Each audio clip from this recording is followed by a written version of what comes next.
So this morning's gospel is kind of one of those difficult subjects because it seems like we sometimes contradict ourselves. And it is, what should our attitude be towards looking for signs? Here Jesus is condemning them. He says, an evil generation seeks a sign. No sign will be given to it. Which seems to state pretty clearly that we shouldn't go around looking for signs. But I don't think that's the whole truth. The truth is, I think there are times when we should seek signs and times when we shouldn't. But at the root of it is, what is our disposition? What is our attitude? What is the reason why we're seeking the signs? First of all, in the context where Jesus is talking to the scribes and Pharisees, Jesus has already shown probably more signs than any other person in human history at the point that he's saying this. He's given people sign after sign, miracle after miracle, and teaching after teaching. So they had no shortage of signs, even if the scribes and Pharisees in question may not have physically seen them themselves. They have heard from people all over the place that he's curing people, he's been doing all kinds of stuff.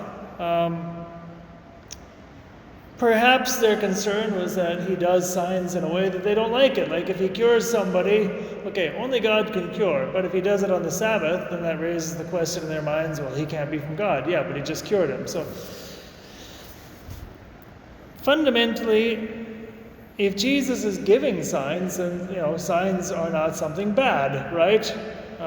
And like I said, Jesus was continually, constantly giving signs. Every one of his miracles is essentially a sign from God. And when he makes reference to the people of Nineveh and the queen of the south, what's he doing? He's making reference to the fact that when signs were given, signs that were not asked for, but they were just up and given, once the sign was given, these people were interested, and they went out of their way to listen. They went out of their way to listen to Jonah. They went out of their way to receive the teaching of Solomon. And I think that's the distinction. He's saying, you scribes and Pharisees don't want to listen, and unless I give you, not just give you signs, but give you tailor-made signs, where your disposition is, unless you give me exactly what I want, I'm not going to listen to you. And he says, look at these people in the Old Testament, where I gave them signs, and they went out of their way. They went on journeys to hear wisdom, which is the opposite attitude of what they were showing here. So what are the ways and what are some examples of when it's legitimate to ask for signs? Well, I think, for example, I don't remember the bishop's name, but when Our Lady of Guadalupe appeared to Juan Diego, okay?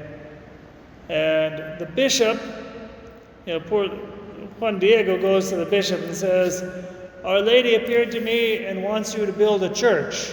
And the bishop, understandably, is like, come back and tell me about it another day, because the guy, I'm sure, probably had all kinds of people coming and say, Your Excellency, I had a dream the other night, and I think God is telling me. And under those circumstances, if somebody comes to you out of the blue and says, I spoke to Our Lady, I've heard some things too. People come to me and say, look, Father, I think Our Lady spoke to me or in a dream or whatever, and it's like, I can't go up and say we're going to build a church just because somebody approaches me. That's a legitimate moment where you say, look, if I get some sign from heaven, some indication, something that reveals to me that this is authentic, then yeah, we'll do it. And he did it. And he built the church. But he required, understandably, something that revealed this is truly from God. But his fundamental disposition, once it became clear this is from God, okay, then I will be happy to cooperate. Okay, that's when it's a good thing. I think another thing is, there are times that we can request a miracle when you're willing to put skin in the game. I think it was St. Anthony of Padua. I don't remember which saint it was, but there was one time when the mayor of the town, who was an atheist, even back in the Middle Ages there were atheists, He was an atheist, and he certainly did not believe in the real presence of God, of Christ in the Eucharist. And this saint was willing to put his life on the line. He says, okay, you know what? Here's the deal. We're going to, take your mules and donkeys and stuff, take this mule here, and don't let him eat for, I don't remember how many days, but days on end, maybe even a week. Keep him hungry, okay? And what we're going to do is release him down an alley. On one side, you're going to have a manger full of hay and all the best food for this donkey. And over here, you're going to have the Blessed Sacrament. I will put my life on the line that if the donkey goes over and eats the hay first, you can kill me, okay? But I'm